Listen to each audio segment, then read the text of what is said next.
Good afternoon students. पिछले video में हमने संधि स्टार्ट की थी। फिर हमने बताया था संधि के 3 पार्ट्स होते हैं, स्वर संधि, व्यंजन संधि, विसर्ग संधि। तो स्वर संधि के 5 भेद हमने फर्स्ट वीडियो में पढ़े थे। अब ये है व्यंजन संधि।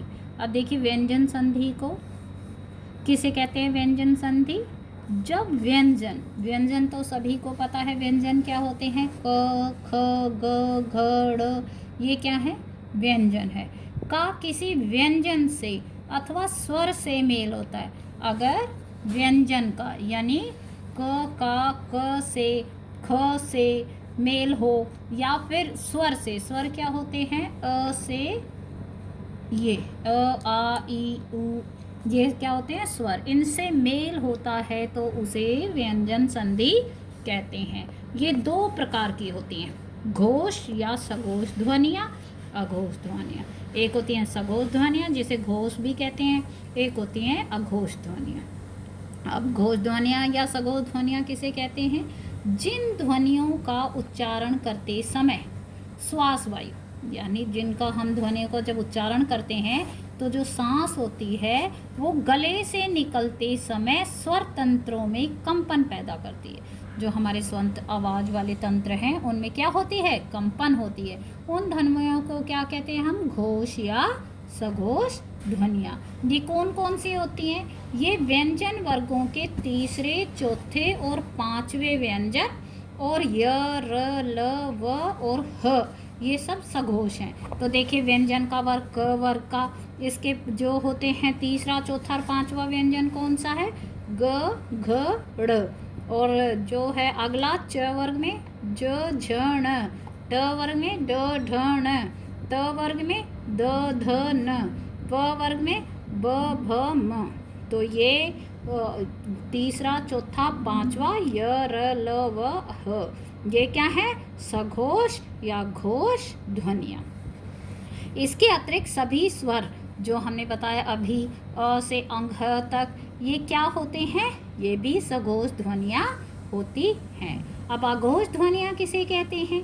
जिन ध्वनियों का उच्चारण करने में किसी प्रकार का कंपन नहीं होता। इसमें तो हमने बताया था जो सघोष ध्वनियाँ होती हैं कि उनमें स्वर तंत्रों में कंपन पैदा होता है, इसमें किसी प्रकार का कंपन नहीं होता, वे अघोष ध्वनियाँ होती हैं। और वर्ग के पहले और दूसरे व्यंजन तथा विसर्ग जो हैं अघोष ध्वनियाँ हैं।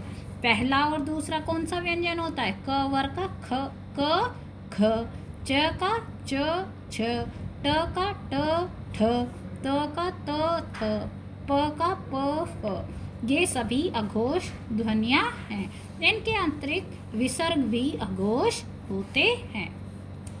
यदि अघोष व्यंजन क, च, द, ट, त, प ये के बाद कोई स्वर आए अथवा घोष व्यंजन आए, अभी हमने पढ़ा था घोष व्यंजन कौन सा था? तीसरा, चौथा और 5वां व्यंजन। अगर इनके बाद में या तो कोई स्वर आए या फिर घोष व्यंजन आए, ग, ज, ड, ड, ब आदि आए तो अघोष सघोष में परिवर्तित हो जाता है। अर्थात क, च, ट, त, प अपने ही वर्ग के तृतीय वर्ण में परिवर्तित हो जाते हैं, यानी तीसरे में। तो क किस में बन जाएगा? ग में। च किस में बन जाएगा? ज में। तो इसलिए ये परिवर्तित हो जाएंगे। कैसे? देखिए क प्लस अ, अभी इसमें बताया था कि व्यंजन के अघोष व्यंजन के बाद यदि कोई स्वर आए या घोष व्यंजन आए तो स्वर आ गया है अ, तो क्या बन गया? थर्ड वाला ग। तो एग्जाम्पल देखिए, एग्जाम्पल से क जमा अंबर, इसका क्या है? क, और ये क्या है? ओ, तो ये किस में चेंज हो गया? ग में। दिगंबर। ऐसे ही क प्लस ई, गी, क क्या और ई स्वर, वाक, क प्लस ई क्या बन गया? वागीश।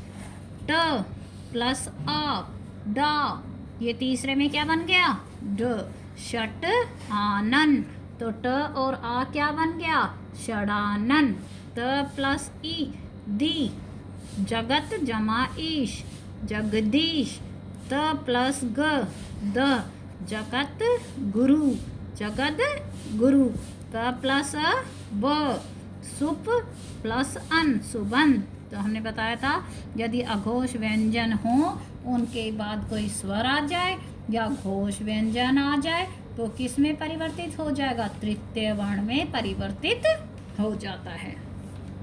अब उसके बाद देखिए, यदि किसी वर्ग के प्रथम वर्ण के पश्चात कोई पांचवा वर्ण आ जाए या नासिकीय व्यंजन आ जाए तो वह प्रथम वर्ण अपने ही वर्ग के पंचम वर्ण में परिवर्तित हो जाता है। अब आगे देखिए कैसे परिवर्तित हो जाता है। क प्लस म, ये पांचवा है, किस में परिवर्तित हो गया? ड में। वाक जमा में, वार्ड में। ट जमा में ण, खाली षट मास, तो क्षण मास। त प्लस न, आधान है, जगत प्लस नाथ, जगत जगन्नाथ। कभी की भी स्थिति उल्टी भी हो जाती है। यदि पांचवें वर्ण के बाद प्रथम वर्ण आए तो पंचम वर्ण अपने बाद आए पहले वर्ण के पश्चात पांचवें वर्ण में बदल जाएगा। कैसे? भ प्लस त, सम प्लस ता, संतोष।